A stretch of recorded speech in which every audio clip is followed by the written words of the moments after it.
Welcome to this edition of the First Aid Show. In this film, we asked a paramedic who could be sent to the scene and what can you do to initially help. If a member of the public calls 999, the first thing that they will be asked is the patient breathing? You're then asked a series of questions that allow the emergency service to triage appropriate responses to come to the scene.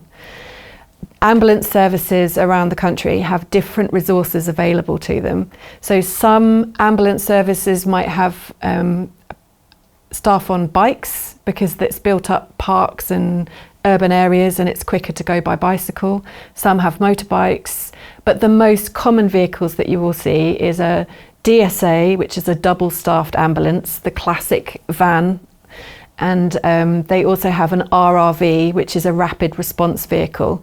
The rapid response vehicles can be manned by different levels of staff, but they will always be qualified. Anybody that's driving those vehicles is given advanced driving, and we have certain exemptions that we can take which allow us to park in the road, block a carriageway, park on double yellow lines in an emergency. When an ambulance arrives, it's really helpful if you have a driveway, that the driveway is clear so that they have really good access to the door and we can get in. Somebody can be standing at the door so that we know which house to come to, because believe it or not, it's really difficult, particularly at night, to see the number and the name of houses to know where to come. Although we do have good mapping systems, they're not always accurate, and sometimes, particularly in new estates, it can be quite difficult to find the right location. The control centre decides what level of response is sent.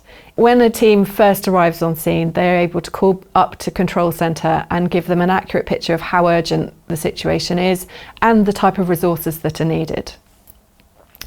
The ambulance services also have at their beck and call the Hazardous Area Response Team, and they bring enhanced skills such as being able to use breathing apparatus. They can shore up staircases, they can do all sorts of things that are very technical. They can work with ropes and pulleys, and they often will be sent to scenes that are outside or scaffolding or down shafts. Yeah, they're really, really helpful.